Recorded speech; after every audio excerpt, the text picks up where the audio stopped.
9:30 a.m. Thursday.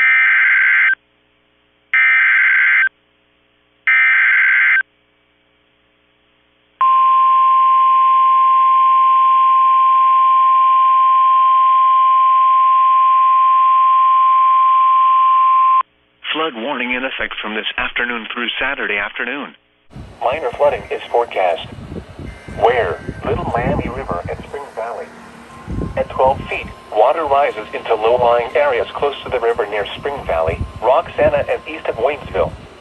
Water floods Core 1 Road, as well as Waynesville and Middletown roads.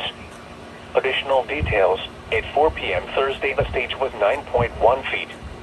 The river is expected to crest near 12.5 feet on Friday morning. Flood stage is 11 feet.